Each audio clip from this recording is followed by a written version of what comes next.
Hello friends, स्वागत है आपके YouTube channel morning today target में। आज हम देखेंगे यूपी टेट के लिए एसएसटी जॉब के पेपर 2 में पूछी जाती है। तो जितने भी पीवाईक्यू क्वेश्चन हैं, देखिए सिलेबस के अनुसार सभी एमसीक्यू कराने वाले हैं। तो चैनल को सब्सक्राइब कर लीजिएगा ताकि डेली मेरी क्लासेस मिलती रहेगी। देखिए, आपके एग्जाम में बिल्कुल भी टाइम नहीं बचा है, तो जितना हो सके अच्छे से अपनी तैयारी करिए ताकि आपका यूपी टेट क्लियर हो सके। तो चलते हैं क्वेश्चन पे। देखिए, आप लोग क्लास शुरू करने से पहले इस क्लास को ज़्यादा से ज़्यादा लाइक शेयर कर दीजिए। तो पहला क्वेश्चन है, दीन ए इलाही की स्थापना किसने की थी? तो दीन ए इलाही की स्थापना किसने की थी? तो वह हो जाएगा अकबर ने की थी। तो आपका राइट आंसर यहाँ पे देखिए तीसरा बिल्कुल सही हो जाएगा। दीन ए इलाही की स्थापना अकबर ने की थी। देखिए समझते हैं। देखिए, मुगल सम्राट अकबर ने 1582 ईस्वी में दीन ए इलाही ईश्वर का धर्म की स्थापना की थी। तो अकबर ने 1582 में दीन ए इलाही की स्थापना की थी। और देखिए, इसका मुख्य उद्देश्य था विभिन्न धर्मों जैसे हिंदू, इस्लाम, ईसाई, जैन और पारसी के अच्छे विचारों को सम्मिलित करना, एक सर्वमान्य धर्म बनाना था इसका उद्देश्य था। नेक्स्ट क्वेश्चन है, निम्नलिखित में से किसे भारतीय नेपोलियन कहा जाता है? तो किसे भारतीय नेपोलियन कहा जाता है? तो वह हो जाएगा समुद्रगुप्त को कहा जाता है। तो समुद्रगुप्त को देखिए भारतीय नेपोलियन कहा जाता है। देखिए, जितनी भी मेरी एसएसटी की क्लासेस हो चुकी हैं आपको प्लेलिस्ट में मिल जाएगी एसएसटी के, तो उसको जाके ज़रूर देख लीजिए। देखिए 2018 के और 2017 के आपको पीवाईक्यू क्वेश्चन करवा चुके हैं, तो उसको जाके ज़रूर देख लीजिएगा। और जितनी भी मेरी क्लासेस है देखिए सभी देख लीजिएगा। देखिए समझते हैं। देखिए, समुद्रगुप्त को उनकी महान सैन्य विजयों और विस्तारवादी नीतियों के कारण समुद्रगुप्त को भारतीय नेपोलियन कहा जाता है। और देखिए, जिनकी तुलना की जाती है तो समुद्रगुप्त की तुलना की जाती है तो नेपोलियन बोनापार्ट से की जाती है। नेक्स्ट क्वेश्चन है, त्रिपिटक ग्रंथ किस धर्म से संबंधित है? तो त्रिपिटक ग्रंथ किस धर्म से संबंधित है? तो वह हो जाएगा बौद्ध धर्म से संबंधित है। यहाँ पे इसका सेकेंड ऑप्शन बिल्कुल सही हो जाएगा। त्रिपिटक ग्रंथ बौद्ध धर्म से संबंधित है। देखिए समझते हैं। देखिए, त्रिपिटक बौद्ध धर्म का मुख्य ग्रंथ है जिसे भगवान बुद्ध के उपदेशों का संग्रह माना जाता है। और इसमें देखिए 3 मुख्य भाग शामिल थे। कौन कौन थे? तो विनय पिटक, सुत्त पिटक और अभिधम्म पिटक। तो यह देखिए बौद्ध धर्म के मुख्य ग्रंथ हैं तीनों। तो विनय पिटक, सुत्त पिटक और अभिधम्म पिटक। नेक्स्ट क्वेश्चन है, महाराजा अधिराज की उपाधि धारण करने वाला प्रथम गुप्त शासक कौन था? तो वह हो जाएगा चंद्रगुप्त प्रथम था। तो आपका राइट आंसर यहाँ पे तीसरा बिल्कुल सही हो जाएगा। देखिए, चंद्रगुप्त प्रथम महाराजा अधिराज की उपाधि धारण करने वाला पहला गुप्त शासक था। देखिए समझते हैं। देखिए, चंद्रगुप्त प्रथम गुप्त वंश के पहले शासक थे जिन्होंने महाराजा अधिराज की भव्य उपाधि धारण की थी। और देखिए, उनसे पहले के शासकों ने श्री गुप्त जैसे और घटोत्कच ने केवल महाराज की उपाधि का उपयोग किया था। नेक्स्ट क्वेश्चन है, हुमायूं नामा किसने लिखा था? तो हुमायूं नामा लिखा था तो गुलबदन बेगम ने लिखा था। तो आपका राइट आंसर यहाँ पे सेकेंड ऑप्शन बिल्कुल सही हो जाएगा। गुलबदन बेगम ने हुमायूं नामा लिखा था। देखिए, हुमायूं नामा की रचना गुलबदन बेगम ने की थी। गुलबदन बेगम मुगल सम्राट बाबर की पुत्री थी और देखिए हुमायूं की सौतेली बहन थी। उन्होंने अपने भतीजे सम्राट अकबर के अनुरोध पर यह पुस्तक लिखी थी। और देखिए, यह पुस्तक लिखी गई थी तो यह पुस्तक फारसी भाषा में लिखी गई थी और इसमें हुमायूं के जीवन व उनके शासनकाल का विस्तृत विवरण मिलता है। नेक्स्ट क्वेश्चन है, भारत में परमाणु शक्ति केंद्र कौन सा है?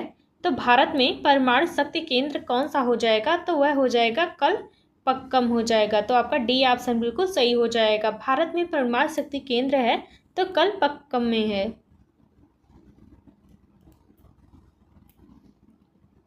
देखिए, कलपक्कम भारत का एक प्रमुख परमाणु शक्ति केंद्र है। यह तमिलनाडु राज्य के चिंगलपट्टू जिले में स्थित है। और देखिए, इसे मद्रास परमाणु ऊर्जा स्टेशन MAPS के नाम से भी जाना जाता है।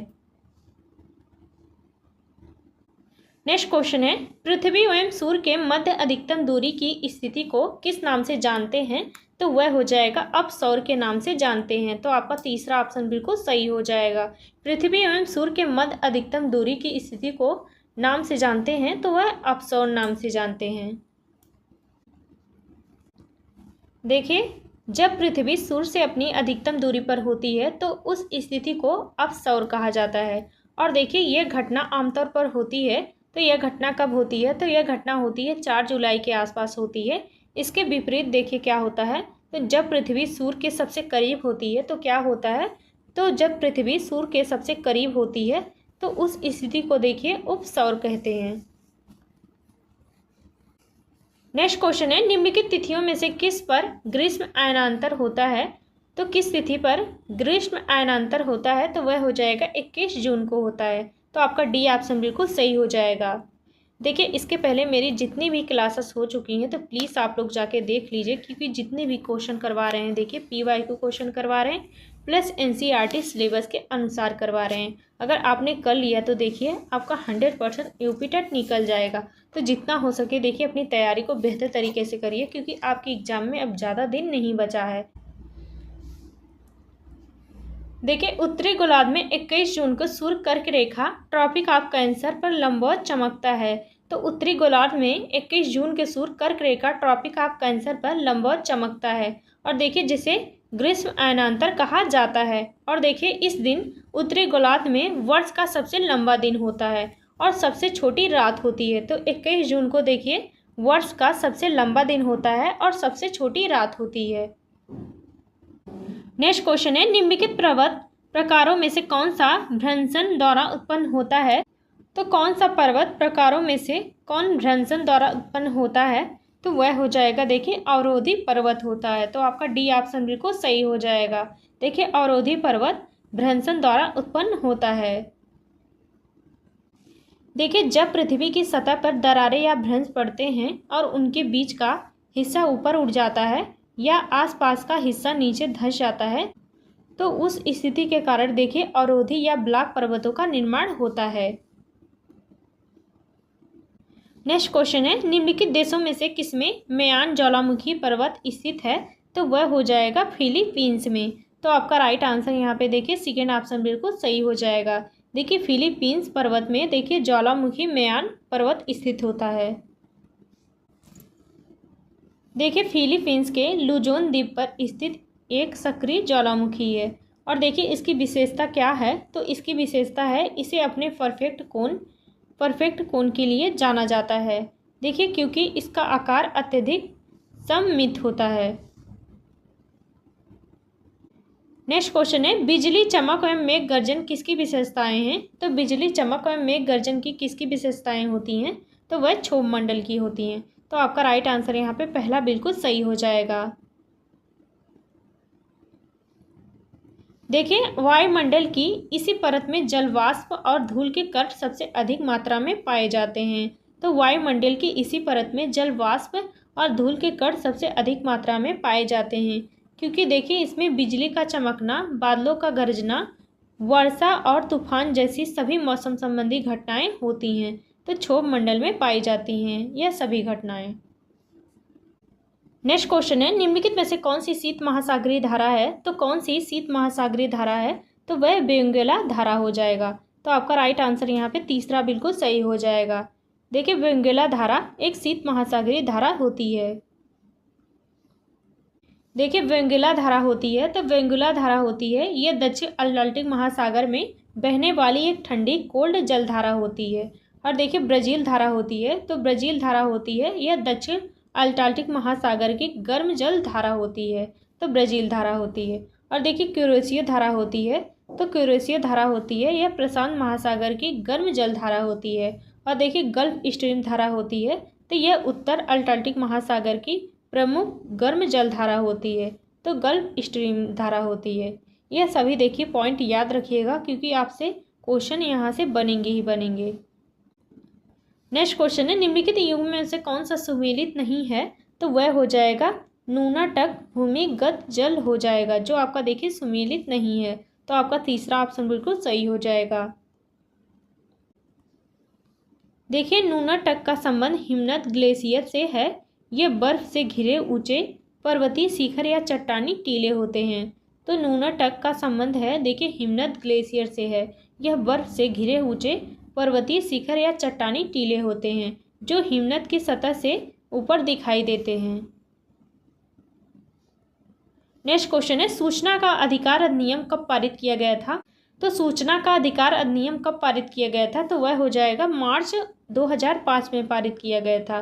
तो आपका सेकेंड ऑप्शन बिल्कुल सही हो जाएगा। सूचना का अधिकार अधिनियम पारित किया गया था तो मार्च 2005 को पारित किया गया था।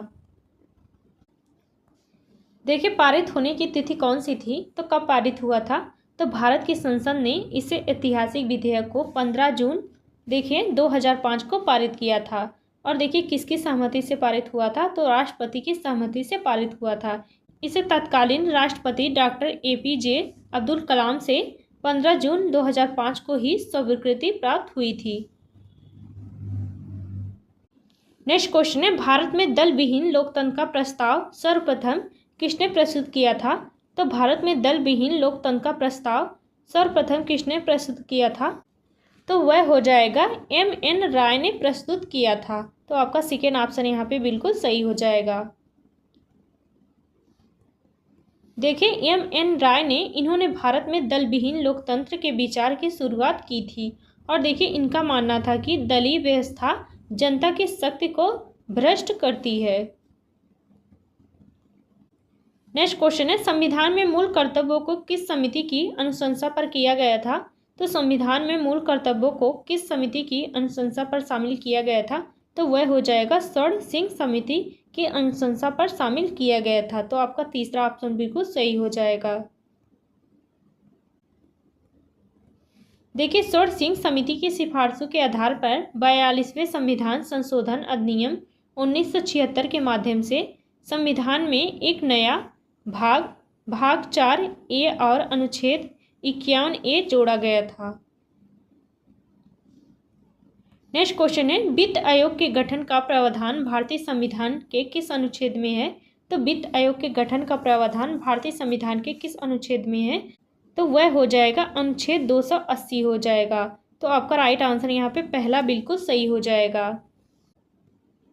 देखिए भारतीय संविधान के अनुच्छेद 280 के अंतर्गत भारत के राष्ट्रपति द्वारा प्रत्येक 5 वर्ष में एक वित्त आयोग फाइनेंस कमीशन के गठन का प्रावधान होता है। और देखिए इस आयोग का मुख्य कार्य और केंद्र होता है राज्यों के बीच करों के वितरण की सिफारिश करना होता है।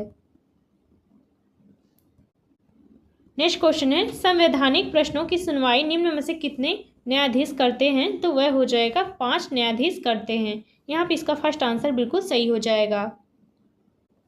देखिए आप लोग कमेंट करके जरूर बताया करिए आप लोगों को क्लास कैसी लगी, तो उसी के आधार पर आप लोगों को ज़्यादा से ज़्यादा क्वेश्चन करवाएंगे। देखिए भारतीय संविधान के अनुच्छेद 145(3) के अनुसार संवैधानिक प्रश्नों या संविधान की व्याख्या से जुड़े मामलों की सुनवाई के लिए कम से कम 5 न्यायाधीशों की पीठ का होना अनिवार्य है। और देखिए इसे संवैधानिक पीठ भी कहा जाता है। नेक्स्ट क्वेश्चन है, संविधान सभा किसके अंतर्गत स्थापित की गई थी? तो संविधान सभा किसके अंतर्गत स्थापित की गई थी? तो वह हो जाएगा कैबिनेट मिशन के अंतर्गत की गई थी। तो आपका सेकेंड ऑप्शन बिल्कुल सही हो जाएगा। संविधान सभा कैबिनेट मिशन के अंतर्गत स्थापित की गई थी। नेक्स्ट क्वेश्चन है, डचेस के किस देश में संविधान निर्मात्री सभा का हाल में चुनाव हुआ है? तो वह हो जाएगा नेपाल के। यहाँ पे इसका सेकेंड ऑप्शन बिल्कुल सही हो जाएगा। देखिए नेपाल के डचेस संविधान निर्मात्री सभा का हाल में चुनाव हुआ है। देखिए नेपाल में राजशाही के अंत में और लोकतंत्र की स्थापना के लिए संविधान सभा के चुनाव 2 बार हुए थे। पहला चुनाव हुआ था 2008 में हुआ था और दूसरा चुनाव हुआ था 2013 में हुआ था। और देखिए यह चुनाव एक नया संविधान बनाने के उद्देश्य से किया गया था जिसे अंततः 2015 में लागू किया गया था। नेक्स्ट क्वेश्चन है, पंडित सारंगदेव द्वारा रचित ग्रंथ का नाम क्या है? तो पंडित सारंगदेव द्वारा रचित ग्रंथ का नाम क्या है? तो वह हो जाएगा देखिए संगीत दिवाकर है। तो आपका सेकेंड ऑप्शन बिल्कुल सही हो जाएगा। पंडित सारंगदेव द्वारा रचित ग्रंथ का नाम है तो संगीत दिवाकर है। देखिए संगीत रत्नाकर भारतीय शास्त्रीय संगीत का सबसे महत्वपूर्ण ग्रंथ माना जाता है। यह हिंदुस्तानी और कर्नाटक दोनों संगीत शैलियों के आधार पर है। और देखिए इसकी रचना किस काल में हुई थी, तो इसकी रचना हुई थी 13वीं शताब्दी में की गई थी। नेक्स्ट क्वेश्चन है, भारत में सांगीतिक विकास के क्रम में किस काल को स्वर्ण युग कहा जाता है, तो वह हो जाएगा देखिए प्राचीन काल को स्वर्ण युग कहा जाता है। तो आपका सेकेंड ऑप्शन बिल्कुल सही हो जाएगा। भारत में सांगीतिक विकास को देखिए प्राचीन काल का स्वर्ण युग माना जाता है। देखिए भारत में सांगीतिक विकास के क्रम में प्राचीन काल को स्वर्ण युग कहा जाता है। विशेष रूप से प्राचीन काल के अंतर्गत आने वाले काल हैं जैसे गुप्त काल और चौथी और छठवीं शताब्दी को भारतीय इतिहास और संगीत का स्वर्ण युग माना जाता है। और देखिए इस काल में संगीत, कला, साहित्य और विज्ञान ने अपनी पराकाष्ठा को छू लिया था। नेक्स्ट क्वेश्चन है, क्रमिक पुस्तक मालिका किसने लिखी थी, तो वह हो जाएगा पंडित बीना भातखंडे ने लिखी थी। तो आपका फर्स्ट आंसर यहाँ पे बिल्कुल सही हो जाएगा। नेक्स्ट क्वेश्चन है, इनमें में से एक संधि प्रकाश राग है, तो वह हो जाएगा भैरवी हो जाएगा। तो आपका सेकेंड ऑप्शन बिल्कुल सही हो जाएगा। देखिए यह क्वेश्चन PYQ क्वेश्चन है। जितने भी क्वेश्चन लिए हैं आज के सेशन में देखिए सभी PYQ क्वेश्चन हैं। देखिए भारतीय शास्त्रीय संगीत में संधि प्रकाश राग वे होते हैं जो दिन और रात के मिलन के समय सूर्योदय और सूर्यास्त गाए जाते हैं। और देखिए राग भैरवी सुबह के समय का संधि प्रकाश राग होता है। तो राग भैरवी सुबह के समय का संधि प्रकाश और राग होता है। नेक्स्ट क्वेश्चन है, लोक अदालत द्वारा पहली बार मुकदमे की सुनवाई कब की गई थी, तो लोक अदालत द्वारा पहली बार मुकदमे की सुनवाई कब की गई थी, तो वह हो जाएगा यहाँ पे इसका राइट आंसर सही हो जाएगा 6 अक्टूबर 1985 में की गई थी। तो आपका राइट आंसर यहाँ पे पहला बिल्कुल सही हो जाएगा। नेक्स्ट क्वेश्चन है, इनमें में से एक संगीतमय माना जाता है, तो इनमें में से किसे संगीतमय माना जाता है, तो वह हो जाएगा सामवेद को माना जाता है। तो आपका राइट आंसर यहाँ पे सेकेंड ऑप्शन बिल्कुल सही हो जाएगा। देखिए समझते हैं। देखिए साम शब्द का अर्थ ही गान या धुन होता है। इनमें ऋग्वेद की ऋचाओं को मधुर स्वर और लय के साथ गाने की विधि बताई गई है, तो सामवेद में। और देखिए इसे भारतीय शास्त्रीय संगीत के सुरों और राग प्रणालियों का प्राचीनतम स्रोत माना जाता है। नेक्स्ट क्वेश्चन है, अल्फांसो एक प्रचलित किस्म है, तो वह आम की हो जाएगी। तो आपका तीसरा ऑप्शन बिल्कुल सही हो जाएगा। अल्फांसो एक प्रचलित किस्म है, तो आम की। देखिए अल्फांसो भारत में आम की सबसे लोकप्रिय और प्रीमियम किस्मों में से एक मानी जाती है, जिसे आमों का राजा भी कहा जाता है। नेक्स्ट क्वेश्चन है, पहाड़ी क्षेत्रों में बाग लगाने की कौन सी विधि अपनाई जाती है, तो पहाड़ी क्षेत्रों में बाग लगाने की कौन सी विधि अपनाई जाती है, तो वह हो जाएगा कटूर विधि अपनाई जाती है। तो आपका तीसरा ऑप्शन बिल्कुल सही हो जाएगा। पहाड़ी क्षेत्रों में बाग लगाने की विधि अपनाई जाती है, तो कटूर विधि अपनाई जाती है। देखिए कटूर विधि, कटूर मेथड, यह विधि पहाड़ी या ढलान वाले क्षेत्रों के लिए सबसे उपयुक्त मानी जाती है, क्योंकि इसमें पौधे ढलान के विपरीत समान ऊंचाई वाली रेखाओं पर लगाए जाते हैं। और देखिए इसमें क्या होता है, तो इसमें मिट्टी का कटाव कम होता है और वर्षा का जल भी बेहतर ढंग से सुरक्षित रहता है। नेक्स्ट क्वेश्चन है, जेली बनाने के लिए क्या अति आवश्यक है, तो वह हो जाएगा पेक्टिन हो जाएगा। तो आपका राइट आंसर यहाँ पे डी ऑप्शन बिल्कुल सही हो जाएगा। देखिए जेली बनाने के लिए जो आवश्यक है वह पेक्टिन हो जाएगा। नेक्स्ट क्वेश्चन है, आम की कौन सी किस्म बहुभुर्णीय है, तो वह हो जाएगा चंद्रकली हो जाएगा। तो आपका राइट आंसर यहाँ पे तीसरा बिल्कुल सही हो जाएगा। देखिए चंद्रकली यह मुख्य रूप से केरल, दक्षिण भारत में पाई जाने वाली देसी बहुभ्रूणीय किस्म है, जो अपने छोटे आकार और रसीलेपन के लिए प्रसिद्ध है। तो देखिए यहाँ से देखिए 30 क्वेश्चन आपको कल करवाएंगे, तो देखिएगा। देखिए काफ़ी ज़्यादा इंपॉर्टेंट है। जितनी भी PYQ क्वेश्चन है देखिए सभी करवाने वाले हैं, तो चैनल को सब्सक्राइब कर लीजिएगा ताकि डेली मेरी क्लासेस मिलती रहे आपको। देखिए आपके पेपर 2 में कौन से सब्जेक्ट पूछे जाते हैं, तो आपके पेपर 2 में देखिए सोशल साइंस पूछे जाते हैं, जिसमें हिस्ट्री, ज्योग्राफी और पॉलिटी और पेडागोजी से क्वेश्चन बनते हैं। और देखिए 30 नंबर की CDP पूछी जाती है और 30 नंबर की हिंदी पूछी जाती है और 30 नंबर की संस्कृत पूछी जाती है। तो कमेंट करके ज़रूर बताइएगा देखिए आप लोगों को कौन सी क्लास चाहिए।